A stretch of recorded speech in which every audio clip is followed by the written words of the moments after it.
విషయంలో, విడిపించుటకు ఇష్టమైన విషయంలో దేవుడు చేయించినటువంటి కార్యములను ఏ రీతిగా ఉన్నాయో మనం ఒకసారి జ్ఞాపకం చేసుకుందాం. మనం దాన్ని అనుసరిద్దాం.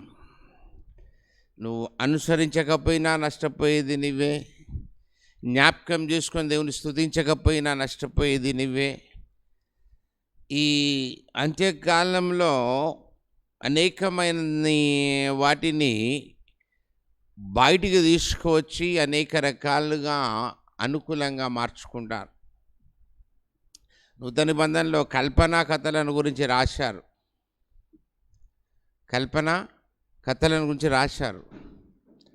ఆ కల్పనా కథల వైపు తిరుగు కాలము. కల్పించిన కథ వైపు నువ్వు తిరుగుతావు.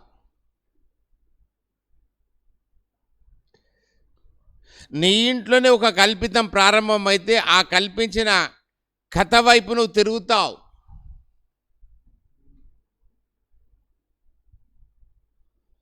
దీన్ని ఎక్కువ లోపలికి తీసుకోరు మీరు.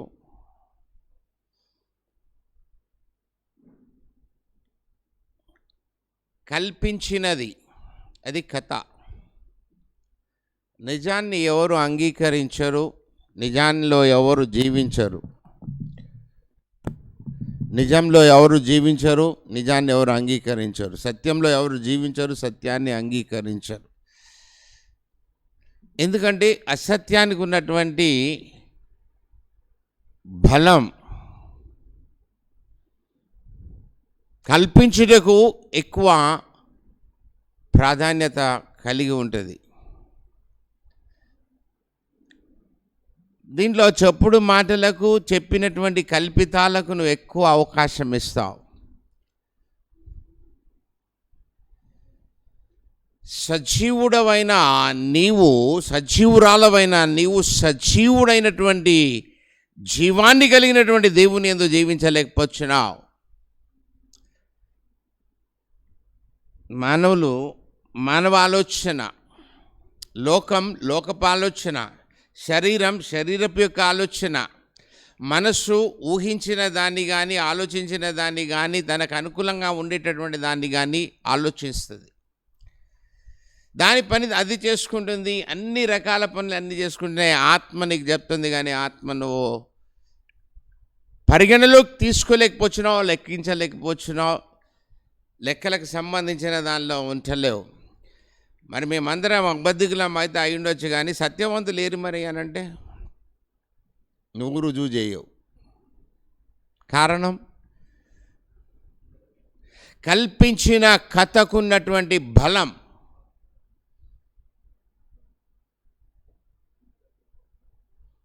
I'm not saying that, but it is return the book of Bible. పరిశుద్ధ గ్రంథం. ఈ పరిశుద్ధ గ్రంథానికి వ్యతిరేకమైనది కూడా కల్పిస్తాయి. ఎందుకనంటే ఆయన అక్కడ అప్పుడు పుట్టలేడు. చరిత్రను ఆధారం చేసుకున్న చరిత్ర, వారికి అనుకూలంగా రాసుకున్న చరిత్రలు ఉన్నాయి.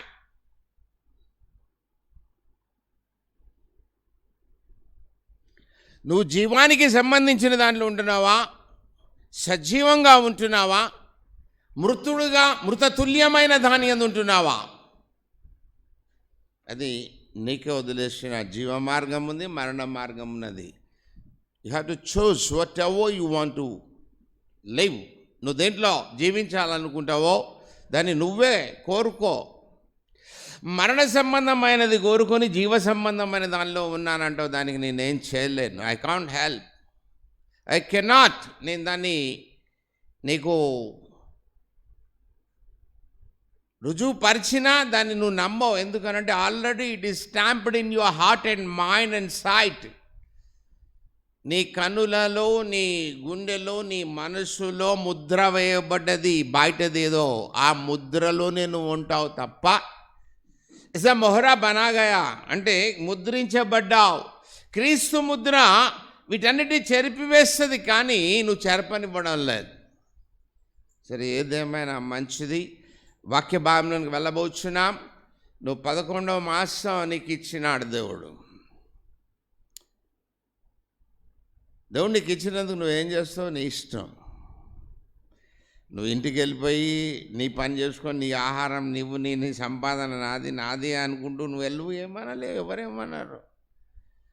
It's your own property. అది నీ సొంతం అనుకుంటున్నావు. సొంతం ఇదే నీ సొంతం కాదు. కొంతకాలం అయిన తర్వాత దీనిలో వెళ్ళిపోతే నేను సొంతంగా అనుకున్న దాంట్లో కూడా ఉండలేకపోతున్నావు. ప్రార్థన చేసుకుందాం. వినండి, గ్రహించండి. వినండి, గ్రహించండి, అనుసరించండి.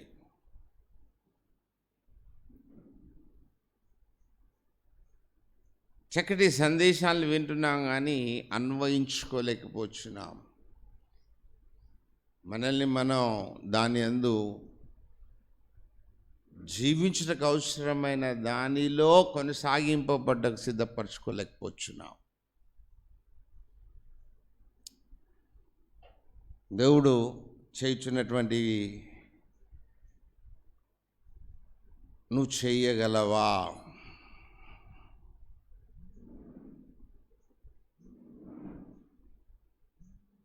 ఆ కుర్చీలను ఎవరు శబ్దం చేయకండి. వేసిన కుర్చీలను మరలా వేసి జరిపి కూర్చుంటుంటారు చాలామంది. దీనిలో ఒక మాట ఉంది, వేయబడినది తప్ప మరి ఒకటి వేయకూడదని. అంటే నువ్వు నీకు అనుకూలంగా మార్చుకుంటున్నావు కానీ నువ్వు దేవునికి అనుకూలంగా మార్చబడలేకపోతున్నావు. సో ప్రార్థన చేసుకుందాం.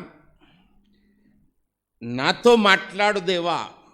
నన్ను నిజంగా ఇంటి దగ్గర ప్రార్థన చేసుకొని వచ్చిన వారు నీతో మాట్లాడినప్పుడు నువ్వు ఆ మాట విని ఏం చేయాలనుకున్నావు? దేవుడు ఏం చేయమని చెప్తే ఏం చేస్తావు? దేవుడు చెప్పింది దాన్ని చేస్తావా, వేరే చేస్తావా? విన్నవారు కానీ దానికి అనుగుణంగా ఉన్నటువంటి వారు కానీ వారు దేవుడు చెప్పిన దానికంటే వారు వేరు చేయటయే ఎక్కువగా ఉంటుంది. దానివల్ల ఏం జరుగుతాయో ఈ దినం నేర్చుకుందాం మనం. సో అందరు కూడా కళ్ళు మూసుకోండి. మహాప్రేమ కలిగినటువంటి మా ప్రియ పరలోకపు తండ్రి, మీ ప్రేమను బట్టి వందనాలు.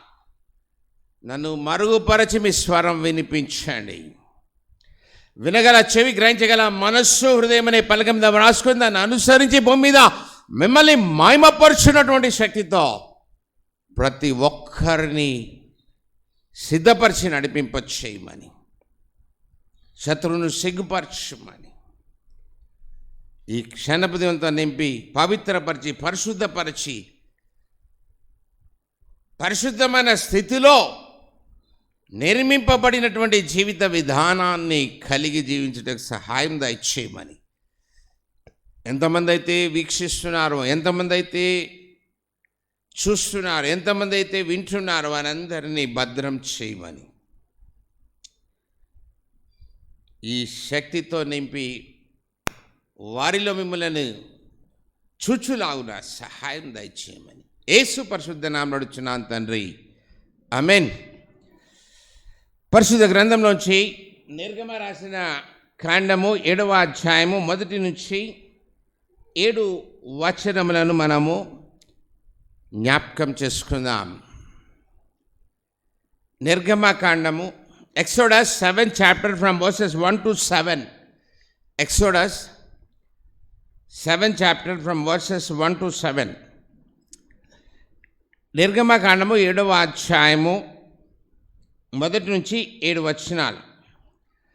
కాగా యెహోవా మోషేతో ఇట్లనెను, ఇదిగో నిన్ను ఫరోకు దేవునిగా నియమించి తిని, నీ అన్న అహరోను నీకు ప్రవక్తగా నుండును. నేను నీకు ఆజ్ఞాపించినది యావత్తు నీవు చేయవలెను, పలకవలెను. ఫరో తన దేశముల నుండి ఇశ్రాయేలీయులను పోనీయవలెనని నీ అన్నయ్య అయిన అహరోను అతనితో చెప్పును.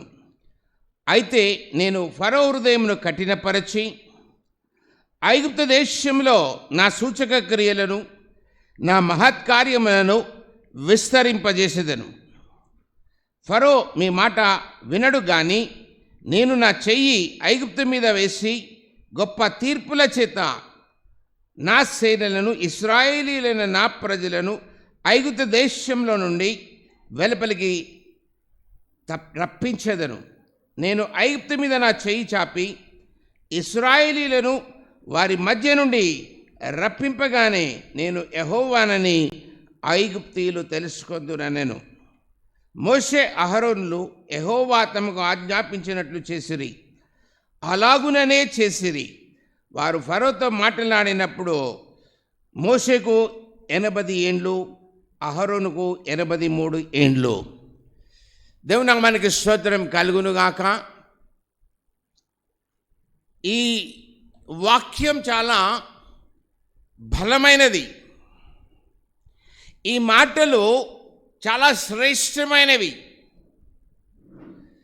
ఇశ్రాయేలీయులు ఐగుప్తు దేశమునకు వెళ్ళి 400 సంవత్సరములు బ్రతికి ఏర్పడిన కరువు నుంచి తప్పింపబట్టుగా ప్రాంతానికి వెళ్ళి ఆ ప్రాంతంలో ఒక అధికారిగా దేవుడు ఇశ్రాయేలు వంశంలోంచి ఏర్పరిచినాడు.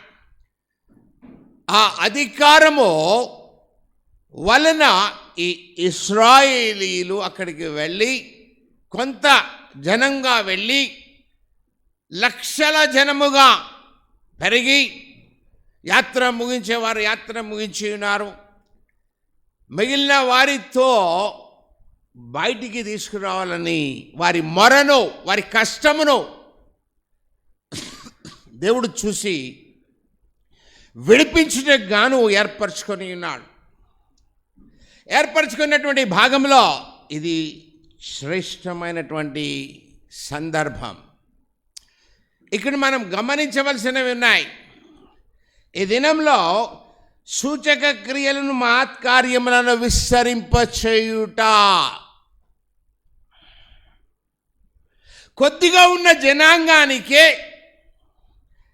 దేవుడు సూచక క్రియలను, మహత్కార్యములను చేయించినప్పుడు యావత్ ప్రపంచంలో 800 కోట్ల జనమున్నారు.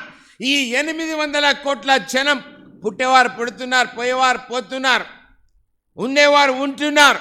వీరి మధ్యలో దేవుడు ఏ సూచక్రియలను చేయించినాడు, ఏ అద్భుత కార్యములను విస్తరింపచేయుటకు ఇష్టపడ్డాడు.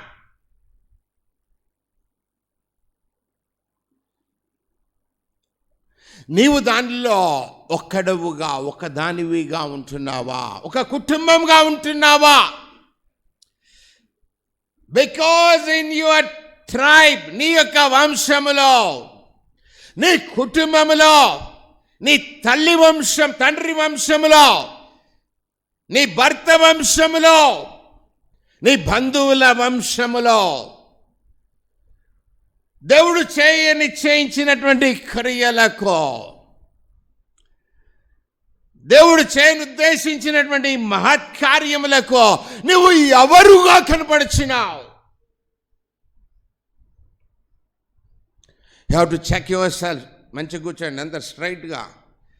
You have to listen carefully. ఏదో ఒరిగి కూర్చుంటే అది దానికి, లేకపోతే అజాగ్రత్తగానో లేదా వంటలో వీక్షించిన వారు వంట చేసుకుంటూ వచ్చి విందాంలే అటు సగం ఇటు సగం పెట్టుకొని, ఇవి 2 రకాలైనటువంటివి కాదు. చాలా జాగ్రత్తగా గమనించాల మనం. ఇక్కడ మాట్లాడుతున్న మొదటి వచనంలో, ఇదిగో నిన్ను ఫరోకు దేవునిగాను, గాడ్ ఈస్ అపాయింటెడ్, దేవుడు నియమించి ఉన్నాడు. ఒక అధికారికి దేవునిగా నియమించుట. How it is possible? ఇది ఏ రకంగా జరుగుతుంది, ఎంతవరకు సమంజసమని నువ్వు అనుకోవచ్చు. కానీ ఇక్కడ దేవుడు తెలియజేస్తున్నటువంటి మాటలు ఇవి. when you are not listening, when you are not hearing, నువ్వు వింటలేవు, దాని మీద దృష్టి పెట్టడం లేదు, నీవు మరల్చబడలేకపోతున్నావు. దేవుడు ఉద్దేశించినటువంటి పనికి నువ్వు ఆటంకంగా ఉండవచ్చు, నీ కుటుంబం ఆటంకంగా ఉండవచ్చు, నీ పనులు ఆటంకంగా ఉండవచ్చు, నీ పరిస్థితులు ఆటంకంగా ఉండవచ్చు. దేవుడు ఇక్కడ మోషే గారిని బాగా గమనించండి. మోషేతో ఇట్లా అంటున్నాడు, ఏమని? ఇదిగో నిన్ను ఫరోకు దేవునిగా నియమించి తిని.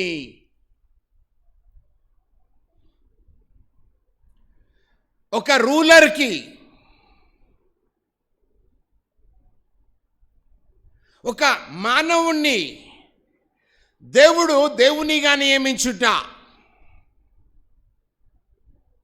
నిన్ను దేనిగా నియమించాడు? ఇన్ యువర్ ఫ్యామిలీ, నీ కుటుంబంలో, నీ వంశంలో, నీవు నివసించిన ప్రదేశంలో నిన్ను దేనికి నియమించాడు? You don't know about that. ఎందుకనంటే నువ్వు దేవుని ఆజ్ఞలను అనుసరిస్తున్నావని అనుకుంటున్న భ్రమలో ఉన్నావో, అనుసరించి ఉన్నానన్న భ్రమలో ఉన్నావో, ఏ రకంగా ఉన్నావో నాకు తెలియదు. కానీ ఇక్కడ దేవుడు ఫరోకే దేవునిగా నియమించున్నాడు. నీ అన్న అహరోను నీకు ప్రవక్తగా నుండును.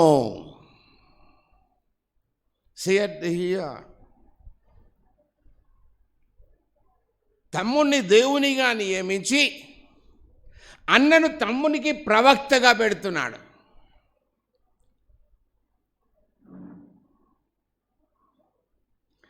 నడిచేటప్పుడు శబ్దం రావద్దమ్మా, కదిలేటప్పుడు, కూర్చునేటప్పుడు నిశ్శబ్దం. అరగంట పరలోకంలో నిశ్శబ్దం. దేవుని యొక్క జీవం కలిగినటువంటి మాటలు ఇవి. మోషేను దేవునిగా నియమించి ఉన్నాడు.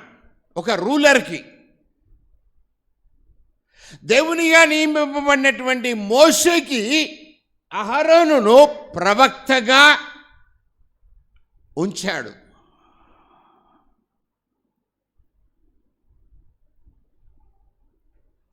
ఇక్కడ మీరు గమనిస్తే చాలా సత్యాలు దొరుకుతాయి. ఎవరిని, ఎక్కడ, ఎప్పుడు, ఎందుకు, ఏ సందర్భంలో, ఏ రకమైనటువంటి వాటిలో దేవుని ఏర్పాట్లున్నాయి. You are doing your own business. You are doing your own works. నువ్వు నీ సొంత పనులు చేసుకుంటున్నావు. దేవుడు నీకు నియమించినవి వేరని అనుకుంటావు. దేవుని చేత నియమింపబడి ఉన్నావా? ఇది యోహాను పత్రికల్లో ఒక చోట రాస్తాడు.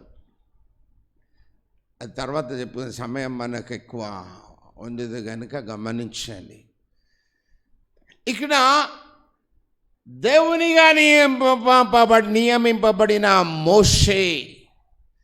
మోషేకు ప్రవక్తగా నియమింపబడిన అహరోను, ఈయన ప్రవక్తగా ఉన్నాడు. He want to prophesize. He want to give the prophecy to the nations. అహరోను ప్రవక్తగా ఉండి చేటుకో సిద్ధపరిచి ఉన్నాడు. నేను నీకు ఆజ్ఞాపించున్నది యావత్తు నీవు పలుకవలెను. నీకు నేను ఆజ్ఞాపించినది యావత్తు ఒట్టవ్వా, ఏది నీకు ఆజ్ఞాపించి ఉన్నాడో దేవుడు అదంతటిని పలుకవలను. ఫరో తన దేశముల నుండి ఇశ్రాయేలీయులను పోనీయవలనని నీ అన్నయ్యైన అహరోను అతనితో చెప్పును.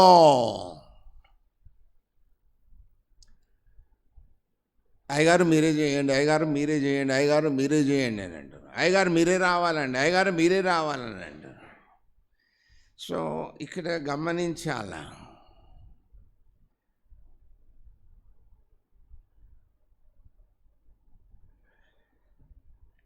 నేను నీకు ఆజ్ఞాపించినది యావత్తు నీవు పలకవలను.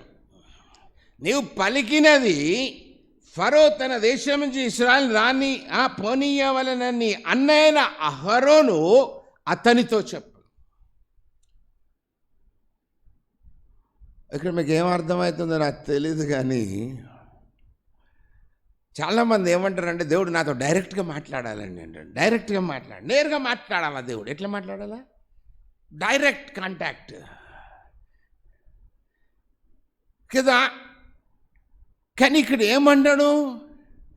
ఆజ్ఞాపించినది యావత్తు పలికిన తర్వాత ప్రవక్తగా ఉన్నటువంటి వారు వారి అధికారుల దగ్గరికి వెళ్ళి చెప్పాలా, నేను ఎవరిని పంపిస్తే వాళ్ళు చెప్పాలా అని దేవుడు నియమించినటువంటి వారి ద్వారా మాట్లాడుచున్నాడు. సో ఇక్కడ మీరు ఎవరిని నియమించారు, ఎవరు ఎందుకు నియమింపబడ్డారు, ఎవరు ఎప్పుడు నియమింపబడ్డారు, దేని విషయంలో నియమింపబడ్డారు, వాళ్ళు చేయవలసినది ఏంటిది, వారు చెప్పవలసినది ఏంటిది, వారు తెలుసుకోవలసినది ఏంటిది, వారు ఆజ్ఞలను అనుసరించవలసినది ఏంటిది, నేను నీకు ఆజ్ఞాపించినది యావత్తో. దేవుడు ఏదైతే ఆజ్ఞాపించినాడో దాన్ని పలికినప్పుడు ఆ పలికిన పలుకును తీసుకువెళ్ళి ఎవరికి తెలియచేయాలి. ఆ మాటల్ని ఇక్కడ రాసు ఆయన చెప్తున్నాడు, బాగా గమనిద్దాం. అయితే నేను ఫరో హృదయమును కఠినపరచి, గుడికి అందరినీ రమ్మని అనుకో, ఇష్టం లేని వాళ్ళు కానీ, లేకపోతే 2 రకాలుగా ఉన్నోళ్ళు కానీ, 4 రకాలుగా కనపడేటోళ్ళు కానీ 4 రకాల మాటలు వినేటోళ్ళు కానీ, 4 రకాల బోధనలు వినేటోళ్ళు కానీ, వాళ్ళ హృదయాల్లో ఏమేమి ఉంటాయి, వేరే వేరే ఉంటాయి. అవన్నీ నేను ఎందుకు చెప్పాలి కానీ ఇక్కడ స్పష్టంగా కనపడుతున్నది. మీరు ఎవరిది వాళ్ళు చూసుకోండి, ఎవరిది వారు పరిశీలన చేసుకోండి.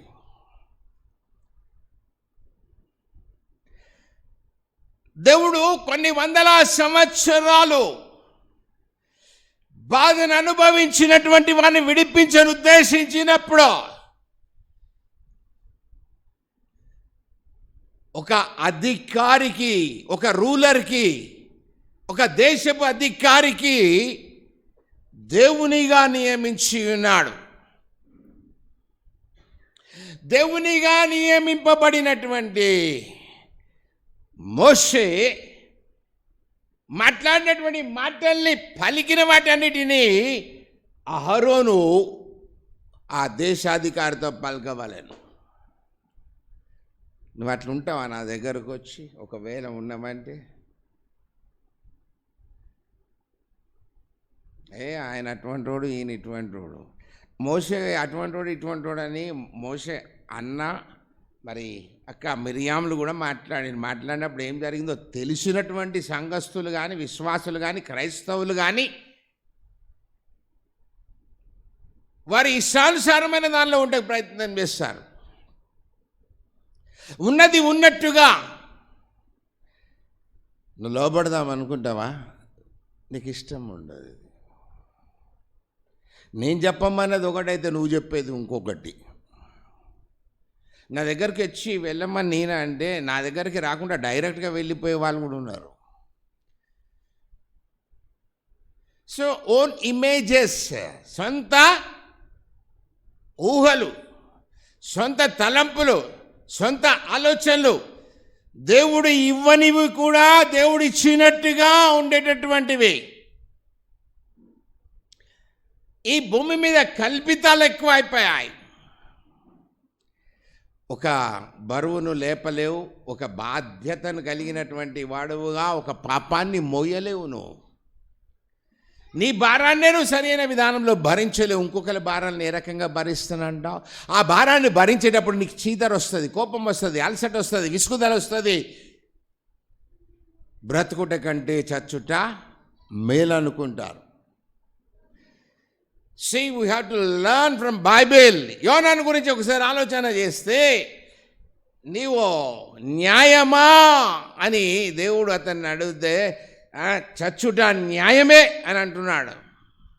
బ్రతుకుట కంటే చచ్చుట న్యాయమే. సో అతనికి అది తెలియపరచబడినట్లు దేవుడు ఒక కార్యం జరిగించున్నాడు. దాని గురించి ఎవరు ఆలోచన చేయరు. సో ఇక్కడ గమనిద్దాం మనం, ఫరో హృదయాన్ని కఠినపరచండి. అమ్మ బయటికి తీసుకెళ్ళండి అమ్మ. ఫరో హృదయాన్ని కఠినపరుస్తున్నాడు. ఫరో హృదయాన్ని అట్లా నీ హృదయాన్ని దేవుని చేత కఠినపరచబడుతున్నావా? లోకంలో ఉన్నదాని చేత కఠినపరచబడుచున్నావా? సమస్యల చేత కఠినపరచబడుచున్నావా? కల్పించిన మాటల చేత కఠినపరచబడుచున్నావా?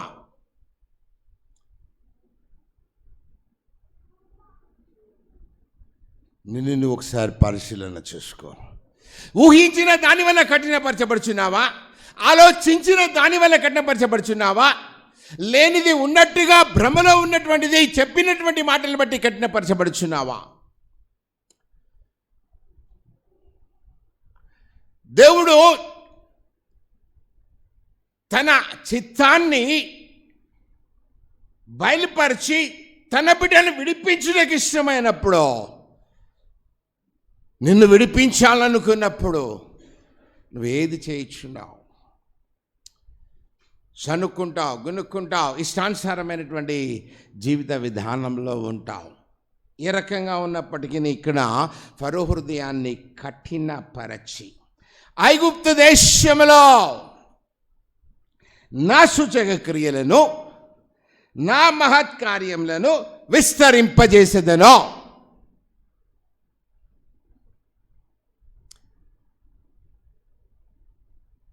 ఇక్కడ మీ అందరికి ఒక ప్రశ్న రావచ్చు, అది ఐగుప్తు కదా, ఇప్పుడు ఎందుకు మనకని అనుకోవచ్చు మీరు.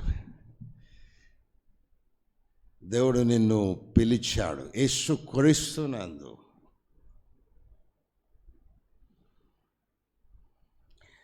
నువ్వు కేవలము మామూలుగా జన్మించున్నావు అనుకుంటున్నావు కాదు, నీ జన్మకు ఒక కారణం ఉన్నది. ఆ కారణాన్ని ఎరిగి నువ్వు చేయాలా, జీవించాలా. అందుకే ఇక్కడ ఆయన ఏం మాట్లాడుతున్నటువంటి మాటల్ని, నా సూచక క్రియలను, నా మహత్కార్యములను విస్తరింపజేస్తా అన్నాడు. మన భారతదేశంలో కానీ, మన తెలంగాణ రాష్ట్రంలో కానీ, మన కరీంనగర్ జిల్లాలో కానీ, కరీంనగర్ పట్టణంలో కానీ, మనం నివసించే ప్రదేశంలో ఎక్కడైనా దేవుడు ఏం చేయడానికి ఇష్టపడుచున్నాడు? ఒకవేళ దాస్యంలో ఉన్నవాడిని విడిపించుటకు, బాధల్లో ఉన్నవాడిని విడిపించుటకు, దేవుని మీద ఆనుకొని బ్రతుకుటకు ఇష్టపడిన వారిని విడిపించుటకు, దేవునిలో మంచి అనేటటువంటిది కలిగి ఉన్నటువంటి మనుషులందరినీ విడిపించుటకు దేవుడు ఆయన సూచక్రియలను, ఆయన మహత్కార్యములను విస్తరింపజేస్తాడు. ఫ్రమ్ యూ, నీ నుంచి, నీ కుటుంబం నుంచి, నీ వంశం నుంచి, నీ ట్రైబ్ నుంచి.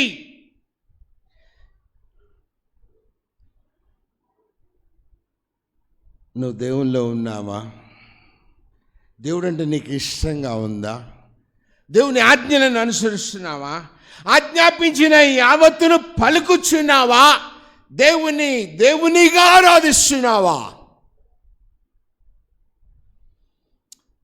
దేవునిగా ఆరాధించగా నీ పనులను, నీ వాటిని, నీ ఆలోచనలను, నీకున్నటువంటి దాన్ని దేవునితో కలుపుతావు,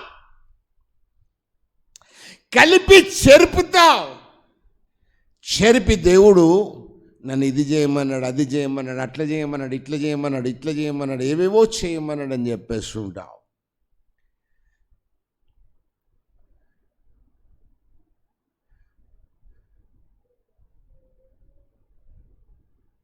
వారి మొర్రెను విన్నాడు, వారి దాస్యమును చూచాడు,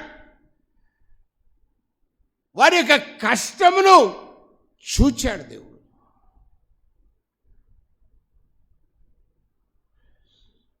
నీ ఈ కష్టాన్ని చూస్తున్నాడు. నువ్వు దేనిలో దాస్యంలో ఉన్నావు? పాపమనే దాస్యంలో ఉన్నావా? లోకమనే దాస్యంలో ఉన్నావా?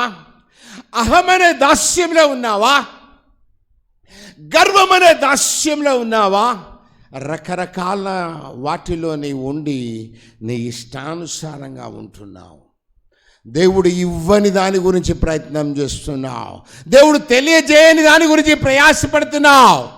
కానీ ఇక్కడ దేవుని చేత ఏర్పరచబడి దేవుని మాటను మాటగా అందించుటకు, దేవుడు ఆజ్ఞాపించినది యావత్తు పలుకుటకు ఒక రాజుగా లేదా ఒక అధికారిగా ఉన్నటువంటి అధికారికి దేవునిగా నియమించి ఉన్నాడు మోషే. నిన్ను ఎవరిగా నియమించడానికి ఇష్టపడ్డాడు? నా మాట ఎవరు విన్నాడు, నా మాట అక్కడ కూడా అన్నాడు ఆయన. ఏమన్నాడండి మోషే గారు అన్నాడు, ఎవరు అక్కడికి వెళ్ళి చేసిన తర్వాత కూడా వినలేదని మాట్లాడి ఉన్నాడు. దేవునికి కోపం పుట్టించినప్పటికీ తన ప్రజల విషయంలో దేవుడు ఏర్పరచుకున్న దాని ప్రకారం చేస్తున్నాడు. అందుకే బైబిల్ బాగా చదవండి చదవండి చదవండి అని అంట, వినండి వినండి వినండి అండి, దాన్ని అనుసరించడానికి ప్రయత్నం చేయండి చేయండి అని. But you didn't practice. నువ్వు దాని గురించి ఏం చేయవు, అనుభవించవు, దాని గురించి నేర్చుకో, దాని గురించి అవగాహన. ఈ లోపల నీ దినచర్య ప్రారంభమవుతుంది, తర్వాత రాత్రి చర్య ప్రారంభమవుతుంది. ఏదైనా చేద్దాం అనే ఆలోచన వచ్చే లోపల రాత్రి చర్య ప్రారంభించి అలసిపోతావు, ఉదయం చేసావు కనుక. You never give the time to God. నువ్వు దేవునికి సమయాన్ని ఇవ్వలేకపోతున్నావు. సరే, ఏది ఏమైనా ఇక్కడ ఆయన సూచక్రియలను, ఆయన మహత్కార్యములను ఐగుప్తు దేశంలో విస్తరించడానికి ఇష్టపడ్డాడు.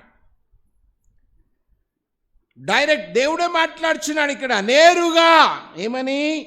ఫరో మీ మాట వినడు, కానీ ఫరో మీ మాట నువ్వు ఎవరికి చెప్తావో ఆయన నీ మాట వినడు, నీ మాట వినడు.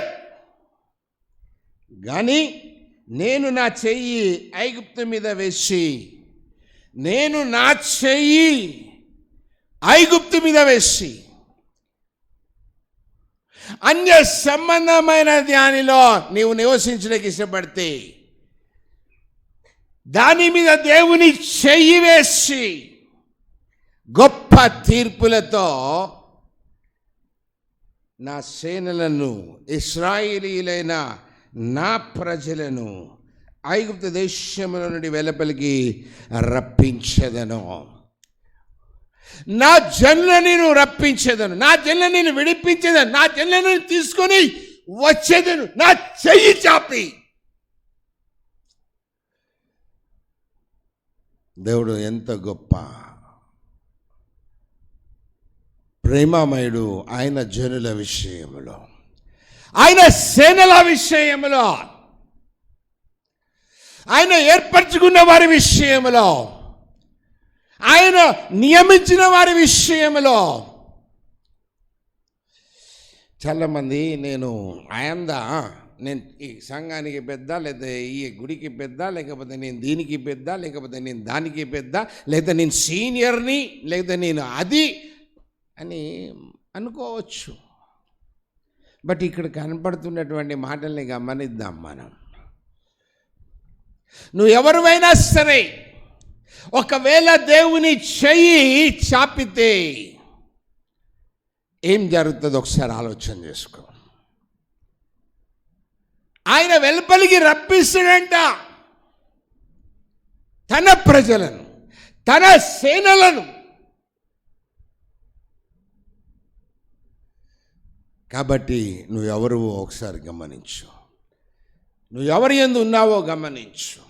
నువ్వు ఏ దాస్యం కింద ఉన్నావు, ఏ మొరపెట్టినావు దేవుడు నీ దగ్గరకు వచ్చి విడిపించుటకు, దేవుడు నీ దేశం మీదకి వచ్చి ఏ క్రియలు చేయడానికి ఇష్టపడుచున్నావు, దేవుడు ఏ మహత్కార్యాలు నీ వలన, నీ వంశంలో, నీ దేశంలో, నువ్వు నివసించే ప్రదేశంలో చేయడానికి ఇష్టపడ్డావు. విడిపించుట దేవుని కార్యమైనది, రప్పించుట దేవుని కార్యమైనది.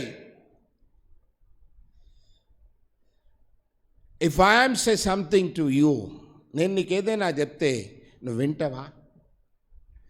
నాకు తెలుసు ఇదంతా అని అంటావు. ఏమంటావు? ఐ వాజ్ ట్రైన్డ్, నేను ట్రైనింగ్ చేసాను, నాకు తెలుసు అంటావు. సరే, రాజుకి అన్నీ తెలిసి ఉండొచ్చు, కానీ దేవుడు కఠినపరచుచున్నాడన్న సంగతి నీకు తెలుసా?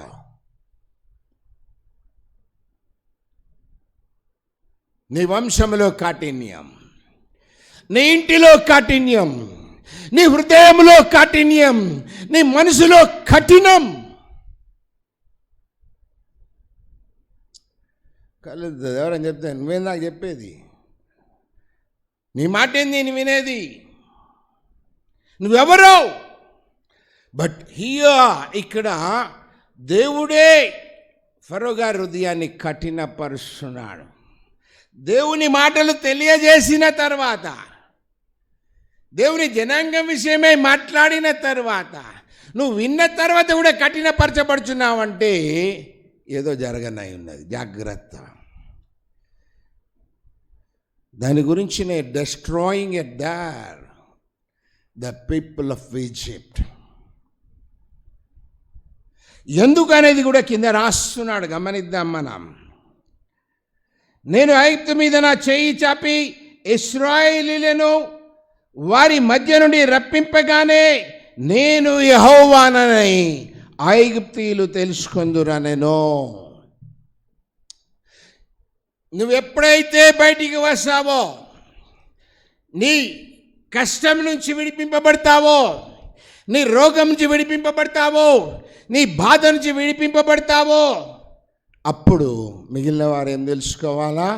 ఆయన దేవుడని తెలుసుకోవాలా, ఆయన యెహోవా అని తెలుసుకోవాలి, ఆయన యేసు ప్రభు అని తెలుసుకోవాలి, ఆయన పరిశుద్ధాత్ముడు అని తెలుసుకోవాలి. అట్లున్నావా? ఆమెను అంటున్నావు, వెళ్ళిపోతున్నావు. ఈ మాటలు చెప్పిన తర్వాత మోషే అహరోనులు యెహోవా తమకు ఆజ్ఞాపించినట్లు చేసిరి. సో ఎవరినైతే దేవుడు నియమించాడో, ఎవరినైతే ఉంచాడో వారేం చేసిండండి?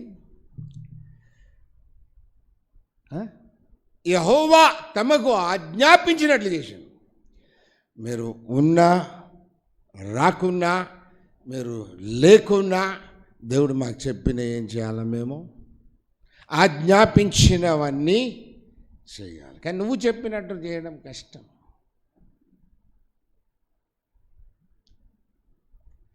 నీకు ఇంపార్టెన్స్ ఇవ్వడం అనేది చాలా కష్టం. నీకు చాలా ముఖ్యమైనది ఇవ్వాలని దేవునిగా నియమించి ఉన్నాడు. దేవుడు ఒక మానవుని దేవునిగా నియమించినాడు. ఒక మానవుని యొక్క అన్న పెద్దవాడిని ప్రవక్తగా ఉంచాడు. నా దగ్గర ఎవరు ఏ రకంగా ఉంటున్నారు? చెక్. ఎక్కడి వారు అక్కడ. నువ్వు నివసించు ప్రదేశంలో దేవుడు నిన్ను దేనికి నియమించి ఉన్నాడు? ఆయన ఇటువంటి వాడు, ఆమె ఇటువంటిది, వాళ్ళు ఇటువంటి వారు, వాళ్ళ కుటుంబం ఇటువంటిది, వీరు ఈ రకంగా ఉన్నారు, వారు ఆ రకంగా ఉన్నారు అని నువ్వు చెప్పవచ్చు ఏవేవో. అటువంటి దాని గురించి కూడా రానున్న దినాల్లో ఈ గ్రంథం చదివితే నీకు స్పష్టంగా తెలియజేయబడుతుంది. ఉన్నవాడును అనువాడును నిరంతరము ఉండువాడును అయినటువంటి వాడు మాటలు ఇవి. నీ మాట కొంతకాలం ఉండొచ్చు, దారి వెళ్ళిపోవచ్చు, కానీ నిరంతరము ఉండేటటువంటి మాటలో యుగ యుగములు కనపడేటటువంటివి, యుగ యుగములు జీవింప చేయనటువంటివి.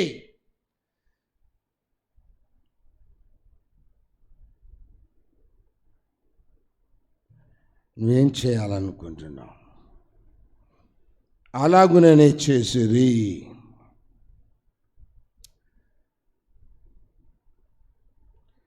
చూడండి, ఇక్కడ 6వ వచనంలో మోషే అహరోనులు యెహోవా తమకు ఆజ్ఞాపించినట్లు చేసిరి అన్న తర్వాత అలాగుననే చేసిరి.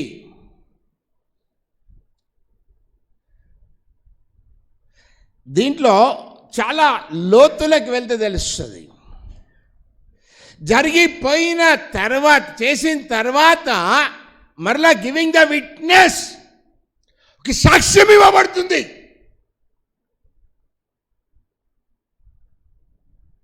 వారు చేసిరి అని చెప్పి, వాళ్ళు ఏవైతే దేవుడు చెప్పిన అవే చేసిరు. తర్వాత అలాగుననే చేసిరి.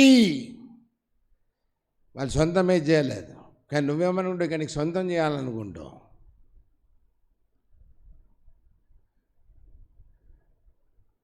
Don't do your own. ఇక్కడ నీ సొంతం చేయటం కాదు. దాస్యంలో ఉన్నవాడిని విడిపించుటకు, పాపంలో ఉన్నవాడిని విడిపించుటకు, రోగములతో ఉన్నవాడిని విడిపించుటకు, కట్లు కట్టిన వారి కట్లను తెంపుటకు దేవునికి ఇష్టమైంది. సో నేను దేనికి నియమించాను? నియమింపబడిన నీవు ఏం చేయించున్నావు?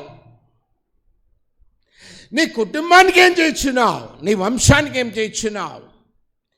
నీ ప్రజలకు నువ్వేం చేయించున్నావు? నీ దగ్గర ఉన్న అధికారులకు నువ్వేం ఆజ్ఞాపిస్తున్నావు? దేవుడు ఏం ఆజ్ఞాపిస్తావు? నువ్వేం ఆజ్ఞాపిస్తున్నావు?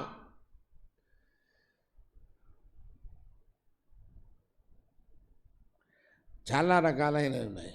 అవి చెప్పిన తర్వాత చివరిగా 7వ వచనంలో చివరి భాగంలో మోషేకు 80 ఏండ్లు, అహరోనుకు 83 ఏండ్లు.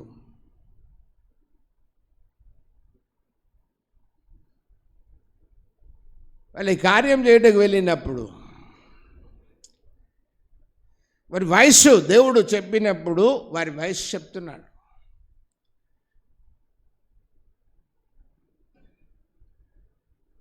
See it here, ఇక్కడ నుంచి గమనిస్తే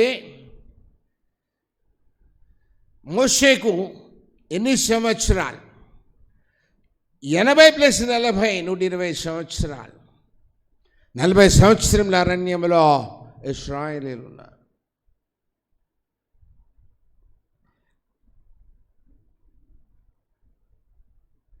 అవన్నీ మనకెందుకులేండి, బట్ నీ వయస్సును బట్టి దేవుడు నిన్ను నియమించవచ్చు.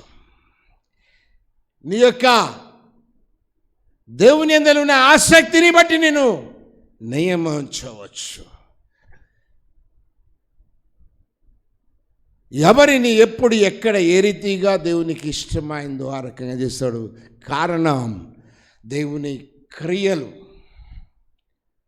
దేవుని మహత్కార్యములో భూమి మీద మనుషులకు కనపరిచి విస్తరింపజేసి తన జనాంగాన్ని నడిపించుకుంటే గాను వారు దేవుడని తెలుసుకునేలాగున ఈ కార్యాలన్నీ దేవుడు చేయించున్నాడు. నీ జీవితంలో, నీ కుటుంబంలో, నీవు నివసించే ప్రదేశంలో దేవుని యందలి కార్యాలు, దేవుని యందలి క్రియలు కనపరచుటకు దేవుడు ఎవరి ద్వారా నిన్ను నియమించాలని ఇష్టపడ్డాడో వారికి లోబడి దేవుడు చెప్పిన ఆజ్ఞలన్నిటినీ, ఆజ్ఞాపించిన వాటన్నిటినీ పలకాలా, చేయాలా. అట్టి స్థితిలో దేవుడు మిమ్మల్ని అందరినీ నింపి నడిపింపజేసి జీవింపచేయునుగాక. ఆమేన్. మనం కళ్ళు మూసుకుందాం. సరే, దయచేసి అందరూ లేచి నిలబడితే మంచిది.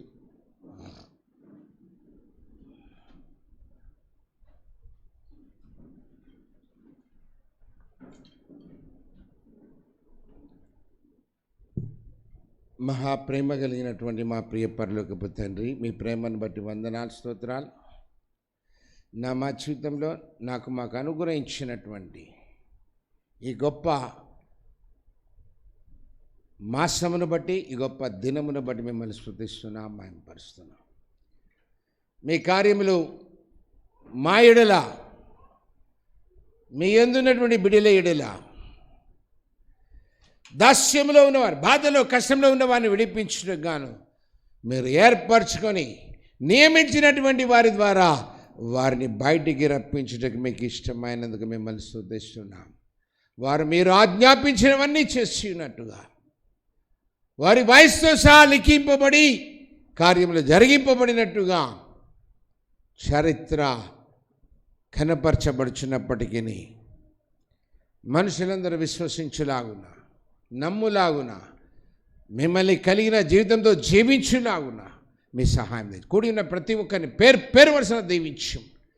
వీక్షించిన ప్రతి ఒక్కరి కుటుంబాన్ని ఆశీర్వదించి వారి వంశం విషయంలో, వారు నివసించే ప్రదేశం విషయంలో, వారు అధికారులుగా ఉన్నటువంటి వారికి వీరు ఏ రకంగా ఉండాలా, ఏ రకంగా నియమింపబడాలా, ఏ రకంగా ఎవరిని ఉంచి మీరు నడిపిస్తారో వారిని అనుసరించి నడుచుటకు గాను వారు చేయులాగున మీరు చేసి ఉన్నట్టుగా ఈ భూమి మీద ఉన్నటువంటి సకల మనుషులకు మీరు అనుగ్రహించి నడిపించి, నిలబెట్టి నడిపించి బలపరచుమని, అడకమ సమయానుకూలంగా దయచేయమని, ప్రత్యేకమైనది ఈ నెలంతటిలో తోడైండుమని యావత్ ప్రపంచంలో సెకండ్ వేవ్ స్టార్ట్ అయిందని వార్తలు వస్తున్నాయి. దానిలో ప్రజలు నష్టపోకుండా నిమిత్తమై, ప్రాణాలు కోల్పోకుండా నిమిత్తమై ఎవరి జాగ్రత్తలు వారు తీసుకునేలాగున మీ కార్యములు జరిగింపజేసి మహిమ పొందుమని, ఆయురారోగ్యములతో నింపిన ఎవరి గృహంలోకి వారిని, ఎవరి స్థలంలో వారిని క్షేమంగా చేర్చి నడిపించి, వారి గృహాల్లో ప్రత్యేకమైన దీవెనతో నింపబడి సాగిపోయినటువంటి కృపలతో నింపమని 11వ మాసంలో చేయవలసిన పనులన్నీ చేయలాగున మీ యొక్క కృపలతో నింపి, మీ యొక్క క్రియలను, మీ యొక్క కార్యములను బిడ్డల ద్వారా జరిగించుకొని మహిమ పొందుమని, బీదల్ని కటాక్షించం, దిక్కులేని వాడిని కాపాడు, నానా విధమైన రోగంతో బాధపడిన విడిపించమని, ఈ క్రైసిస్ నుంచి తప్పించి విడిపించి మా బిడ్డలందరినీ యావత్ ప్రపంచంలో ఉన్న వారికి సహాయం అందించమని, నెమ్మదిని, సంతోషము, సమాధానం, తృప్తిని ప్రసాదించి జీవింపచేయమని యేసు పరిశుద్ధ నామమున అడిగి వేడుకొంచున్నాను తండ్రి, ఆమేన్. మన తండ్రి అయిన దేవుని ప్రేమ, ఆయన కుమారుని ప్రభువైన యేసుక్రీస్తు కృప, పరిశుద్ధాత్మిక అన్యోన్య సాయం సాహసం ఇప్పుడెల్లప్పుడు సదా మీకు, మీ కుటుంబములకు, కూడిన బిడ్డలకు తోడై ఆశీర్వాదంతో నింపి జీవింపచేయునుగాక. ఆమేన్.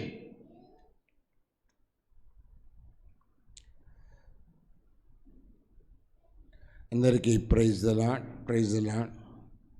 దయచేసి